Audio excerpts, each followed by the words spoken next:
Euzu billahi mineşşeytanirracim. Bismillahirrahmanirrahim. Elhamdülillahi rabbil alamin. Essalatu vesselamu ala rasulina Muhammed ve ala alihi ve ashabihi ve etba'ihi ecmaîn. Rabbi şrah li sadri ve yessir li emri ve hlul ukdeten min lisani yefqahu kavli ve ufawwidu emri ila Allah. İnnallaha basirun bil ibad. Muhterem Müslümanlar, hürmetli dindaşlarım. Bugünkü vaazımızda İnşallah bizim imanımızın bir parçası olan bir mevzu hakkında söz yürüteceğimiz kaza ve kader mevzusunda sizlerle bazı bilgilerini paylaşacağım. Muhterem Müslümanlar, hepimizin bilgenimiz ama tam da bilmegenimiz, tam anlayamadığımız bir mevzu aslında kader. Kader demek Allah-u Teala'nın evvelden olacak şeylerinin, gelecekte olacak şeylerinin vaktini, zamanını, yerini ve nasıl sıfatta olacağını bilmesi ve belirlemesidir. Kader budur, kader. İşte kudret sözünden gelmektedir aslında. Yani Allah-u Teala'nın emri olmayancak hiçbir şey bu dünyada gerçekleşmez. Allah'ın izni, kudreti olmayan son hiçbir şey bu dünyada olamaz. Allah-u Teala her şeyini yaratkandır, her şeye bir şekil vergendir, bir ömür vergendir ve onun nasıl ne olacağı bu dünyada onun hakkında bütün bilgilerini, malumatlarını bilmektedir. Kaza ise kaza. Allah-u Teala'nın evvelden belgilediği mesela vaktini, zamanını, olacak şeylerinin nasıl sıfatta gerçekleşkenini, yani takdiri, Allah'ın takdiri, vakti ve zamanı gelgeninde meydana gelmesi kaza denir. Yani kaderinin yaşanması kazadır. Allah-u Teala mesela bir adamın kaza geçirip, işte araba kazasını geçirip öleceğini takdir etti. Evvelden Allah-u Teala'nın bilgisi dahilinde, Allah-u Teala'nın bilgisinde var idi bu. Allah-u Teala için vakit, yer, öyle bir mana, öyle bir anlayış yoktur. Allah-u Teala yersiz ve zamansız vardır. Bizler ise insanlar olarak ve daha sonradan yaratılgan mahlukat olarak bizim için vakit var, yer var, sıfat var, bu gibi şeyler var. Allah-u Teala'nın bilgisi evvelden olganı gibi şimdi de var, gelecekte de olacaktır. Geçmiş zaman, şimdiki zaman ve gelecek zaman Allah-u Teala'nın bütün bu zamanlarını kuşatmaktadır. Allah için bir zaman yoktur. Onun için Allah-u Teala bizim ne olacağımızı, bizi yaratkanı için yarın öbür gün bizden ne olacağını bilmektedir ve takdir etmektedir. İşte kene de aytkanımız gibi kaza da kaderinin o saatte, o anda gerçekleşmesidir. İnsan yuklap kala, rulün çevire, bara terekke uğray yandıra hayatını kaybetti. O yerde şu dakikada öyle, o işte kaza. Gerçekleşti. Allah-u Teala'nın evvelden takdir etken şey o anda gerçekleşti. Allah-u Teala Kur'an-ı Kerim'de değil, Allah-u Teala istemegence sizler isteyemezsiniz değil. Herhangi bir şey istemek. Yani Allah-u Teala'nın iradesi var, insanın iradesi var. Bu mevzu aslında böyle geniş bir surette açıklanması gerek olan bir mevzu. bizler insanmız. Allahu Teala bizim için milyon milyon fiiller yarata. Şöyle yapabilirdin, başka türlü yapabilirdin, üçüncü şeklinden de yapabilirdin, farklı bir şekilde de yapabilirdin o yapkan işini. Ama biz insan olarak Allah-u Teala bizge irade verdi, saylap alma hakkı verdi Allah-u Teala bizge. Bizler de onu saylap alamız, ona yönelemiz, o hareketini yapmak için Allah-u Teala da o kudretinden bizge imkan veri, güç veri, şarayet yarata, biz de onu yapabilemiz. Onun için Allah-u Teala de Allah istemegence siz isteyemezsiniz. Ben istesem, özüme istesem ne olacak? Allah-u Teala istemegence ben bir şey yapamam ki. Onun için İmam Gazali rahimahullah şu şekilde aytkandır. İnsanın cüz'i iradesi, yani ona has, ona mahsus olan irade, insana verilgen irade, Allah-u Teala'nın kulli, geniş, bütün her şeyini kuşatkan iradesinin içinde yaratılgandır diye. İnsanın isteği, arzusu, Allah-u Teala'nın isteği, arzusu içerisindedir. İnsan özüne istep olamay. İşte aytkanım gibi milyonlarca hareketler var, Allah-u Teala onların yarata bizim için. Biz bir şeyini yapmak için hareket etemiz. Mesela nasıl bir misal vereyim? Bir aramlıkını, domuz etini aşamak aramdır. Doğru mu? Rakı, şarap içmek aramdır. Bizge Allah-u Teala bularını beyan eti, Kur'an'da verip bunu yapmak yasaktır. Ve helal şeylerini beyan eti. Biz de bu iki şeyin arasından neni saylasak Allah-u Teala onu yapmak için bizge işte imkan, güç veri. Mesela ben aramlıkını sayladım. Rakı şarapını içmek, bir filcan, bir kadeh şarap içmek bana taşlagan Allah-u Teala. Ben nasıl saylasam, ben ona yönelsem Allah Teala bana güç kuvvet verir, ben o varıp içem. Yani böyle bir misalle anlatayım, daha yaxşı anlaşılsın. Allah-u Teala imkan yarata bizge. Mesela Allah-u Teala öz kulları için yaramaylık ister mi? Şarap içmek aramdır. Şarapını içken mesela var günah yapar. Her türlü terbiyesizlikini yapar. Allah-u Teala öz kulları için yaramaylık ister mi? İstemez ama bizge bir imkan yarata, biz ona göre hesapka çekilecekmiz. Onun için sınavının bir manası meydana çıkar. Sınav, dünyanın sınav olması onun için ortaya çıkar. Bizge çok şey bağlı. Biz nege yönelsek, nege ıntılsak onu verir Allah. Onun için biz neni saylasak ona göre hesapka çekilecekmiz. Bakınız, kader bağışlarsınız iki çeşittir. Kaza iki çeşittir. Kader bağışlarsınız. Kaderi mubrem, kaderi muallak. Mesela insan doğganda benim anam veya babam şu olsun demege bir hakkı var mı? Çaresi var mı? Yok. Ana baba saylavında bulunmak insana verilgen bir şey değildir. İnsan ben şu yerde, şu saatte olacağım, olmak isteyeyim, şu şarayette, şu sıfatta. Yok, sana bağlı olan bir şey değildir bu. Allah-u Teala'nın takdiridir. Veya benim tenim kara olsun veya beyaz olsun, saylav hakkımız var mı? Yoktur. Bunu takdir etken Allah'tır. Bitti.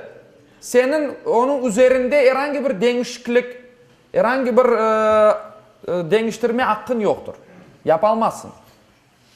Ama az evvel aytkanım gibi bir kadeh şarapını içip veya içmemek domuz etini aşap veya aşamamak, bir yerge varıp veya varmamak Allah-u Teala bana bıraktı, taşladı. Men neni saylasam ona göre benim hesabım olacaktır. İşte kader iki çeşit. Bizim karışamağanımız bir kader var. Bizim de bizge bağlı olgan da bir kader var. Mesela Allah-u Teala Kur'an-ı Kerim'de ne diyor?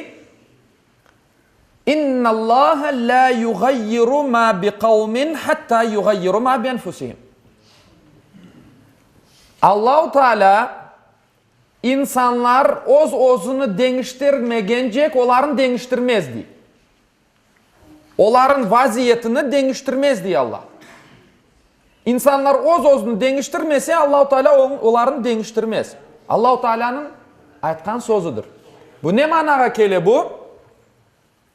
Demek ki biz kaderimizni, yani hayatımızı belli bir surette özümüz teşkil etemiz. Anlaşılay? Yani bizge bağlı olgan kader var, bizge bağlı olmagan kader var. Bularını yaxşı etip bilmek gerekmiz. Bir de kader demek bir mesuliyet yüklenmek demektir. Mesuliyet yüklenmek. Ya benim kaderim bu. Manlayımın yazısı şudur deyip mesuliyetten kaçmağa olmay. Bizler robot değilmiz. İnsan degen varlık robot değildir. Robotta ne var? Programma var. O programma boyunca çalışır. İnsan o programma, robotta olan programma dayan değildir. İnsanga saylav hakkı verdi Allah-u Teala. Eğer biz kader budur. Men mesela iman etken soyları var, iman etmegen kafirler var. Doğru mu? Kıyamet gününde kafirler gelecek. Allah-u Teala diyecek ki benim ne kabahatım var idi kafir olup doğmağa. Allah-u Teala eğer bu takdir degenimiz şey kesin bir surette bizim şeyimizge taşlamagan olsaydı, bizim saylavımızga taşlamagan olsaydı sınav ortadan yok olur edi. Allah-u Teala bizden neden soracak edi ki? Ya o iman etmeye kafir olgan adam diyecek, ya benim ne kabahatım var idi kafir olup doğmağa veya kafir olup ölmege? Sen öyle takdir ettin. Men kafir olup doğup o şekilde ölecek ekenim. Benim ne kabahatım var? Bir de cehennemde yanacağım. Degen sualler doğar. Anlayısınız mı? Eğer de Allah-u Teala bizge bu imkanlarını bizim elimizge vermesi. Yani onun için bizler bu şekilde bu kader meselesini bilmek gerekmiz. Bir de tevekkül degen bir şey var. O da aslında buna bağlı olan bir mevzu. Muhterem Müslümanlar, tevekkül Allah'a işanmak. Yapkanımız işte Allah'a işanıp güvenmektir. Bütün sebeplerge sarılıp elimizden kelgenini yapıp ondan sonra Allah'a tevekkül, işanmak demektir. Mesuliyetlikten, sorumluluktan kaçmak, tembellik etmek, o bir tevekkül, Allah'a işanç değildir o. İşte aytkanımız gibi Allah-u Teala böyle yazgan, benim başımın yazısı budur, ne yapayım? Yok, öyle değil. Men başta Peygamberimizin aytkanı gibi devemi varıp bir yerge bağlamak gerekim. Ondan son Allah'a işanam ki tevekkül etmek gerekim ki o bir hırsız gelip onu çalmasın, alıp gitmesin veya ozu çözülüp kaçmasın deyip. Elimden gelgenini yapam. Maksimum benim küçüm nege elveri olsa, imkanlar neyse o imkanlarga, o sebeplerge sarılıp sonundan Allah'a işanmak. Benim yazım budur deyip mesuliyetlikten, sorumluluktan kaçmak yoktur bizim dinimizde. İşte tevekkül budur. Allah-u Teala Kur'an-ı Kerim'de buyura ki, Peygamberimizge ayta, de ki, men Allah'ın iradesi dışında özüme ne bir zarar, ne bir fayda getirip olurum diye. Allah-u Teala Peygamberge ayta, sen de ki de başka insanlarga bunu anlat. Men Allah'ın iradesi dışında hiçbir şey yapamam. Özüme ne zarar, ne fayda getirip olurum. Her şey Allah'ın bilgisi, kudreti içerisindedir. Ne degen edik? Sizler, Allah istemegencek siz isteyemezsiniz. Netice, son nokta Allah'a bağlıdır. Allah-u Teala istese biz yap olamız. Bir başka ayette Allah-u Teala Tevbe suresinin 51. ayetinde de ki kene Peygamberimizge, Allah'ın bizim için yazganından başkası bizge aslında erişemez. Yani bu şu managa kele. Allah-u Teala'nın nihai netice en son kararı Allah'a bağlı. Allah'a bağlı.